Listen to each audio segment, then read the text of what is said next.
Books are universally recognized as one of the best learning tools we have, especially when we are talking about nonfiction. We are investing a few hours of our time to collect days, weeks, months of thinking and research that the author of the book has done and condense it into a few hundred pages. So today I'm here to share with you 4 amazing marketing books that I had lying back there that I think every startup founder and employee should read. The first one I'm going to share with you is a classic. It starts to have some years under its belt, but it's not really showing, and it's Positioning by Ries and Trout. Really a solid read. Definitely some people took this concept too far or misunderstood it, but I still think what is shared in this book is extremely valuable. Its premises are truer today when the book was published. It talks about the importance of becoming the #1 product in a user's mind, how that helps us every time that the user needs to make a purchase decision. And they also give some interesting case studies and tactics to tell us how we can actually leverage existing products that are occupying that space in the user's mind. And they also share some pretty good tips on how to get that position, how to consolidate it, but also how to behave when you are number 2 and you need to, get closer to number 1, how you can use existing anchors in your user's mind to get closer to that position. Particularly for startups, I think this is important because the whole point of startups and the reason why we burn through so much cash oftentimes is that we know there is a market that is worth attacking and we want to get to it as fast as possible to gain a predominant position that we can then leverage to increase our profit and to make more money and to expand. So even if only for this reason, Positioning should be a strong candidate as the one book that you buy for yourself after watching this video. The second one is even more tailored to startups in a way, and is Traction. There are a lot of books called Traction. They usually have also different covers, but the one I'm talking about is written by Weinberg and J. Mares or Mayers or Mars, I don't know. The reason why I say that this is even more tailored to startups is that this book gives you an extremely foolproof way of finding traction for your startup. That's really the whole premise of the book. They give you a list of, I think, 20-ish channels that you can use, 22, 23, that you can use to gain customers, to gain attention. So event marketing, SEO, SEM, paid social, organic social, events, guerrilla marketing. They really spent a lot of time to make sure that they go through everything. They give you a framework to attack these problems. Also, this book is starting to show some years. By now, there are some complex concepts that are especially connected to product-led growth that are not talked about in this book, but they are usually complementary. They're not mutually exclusive. No need to be concerned about being messy here. You can definitely read this book and get very concrete examples on how each channel has been leveraged by different startups to gain traction. So that's already awesome. You get a lot of ideas. And then you can try to follow that framework a little bit and ask yourself, if I could only pick 3 of these channels to try and grow my startup, which ones would they be? It forces you to think about how would you leverage each one of these channels to come up with some creative ideas. And then it tells you to go and test and see if your hypotheses are actually correct. So pretty good read.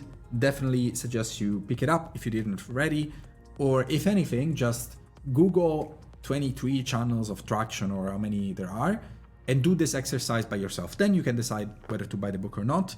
But really, if you're having issues finding traction for your company, think, okay, how would I leverage each one of these channels, come up with a creative idea, 2 or 3, and then get the most promising ones and go out and test them. So I talked about lacking some information in here about the new wave, let's call it that, of product-led and growth loops and all those things that are more related to growth than to marketing. That's also why it's not in here as much.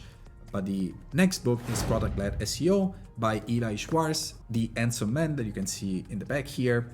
Eli is a very famous thought leader in SEO, and this book flipped SEO on its head for a lot of people that still believe that SEO is just writing articles for specific keywords and stuffing keywords in the content, because it doesn't just go beyond this, like a lot of other books already did, telling you that you need to write valuable content, you need to be helpful for the users, keyword stuffing doesn't work. Like, hopefully all of you watching this video already know all of this. Other than give you a pretty solid perspective on Google today, how it works, how it thinks, how it decides what to rank, product-led SEO really focuses on helping you think, how can I structure my product so that it's more SEO friendly by design? There are examples from Eli's professional experience here, which are extremely valuable. But I think the biggest example that people think of when talking about programmatic SEO are tools like Zapier, for example. What Zapier managed to do was leverage all the connections within apps that were created by themselves or by the users to then create programmatic pages, again,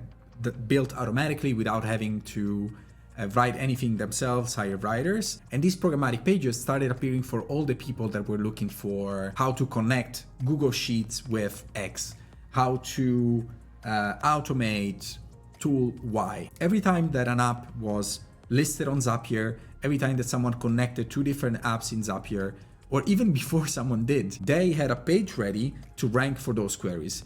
And in particular, those queries are usually very low volume, so not a lot of companies were competing for it, because if you need to pay a writer to write an article, you want to make sure that that article at least has a medium to large amount of people looking for it, unless it's very low in your funnel. Going programmatic and automating these pages, automating these processes allows you to tackle those tens of thousands and millions of queries that are usually searched 10, 20, 50, 100 times a month, and no one wants to go after because it's extremely complicated, right?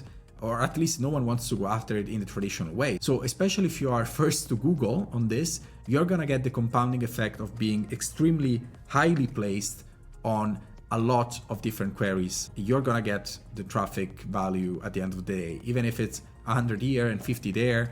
At the end of the day, if the volume of pages you're ranking for is very high, you're gonna see great results from this strategy. Of course, pending that you're actually ranking for things that are relevant to your business, that are low enough in the funnel, etc., etc. Like, I'm not here to spoil you the book.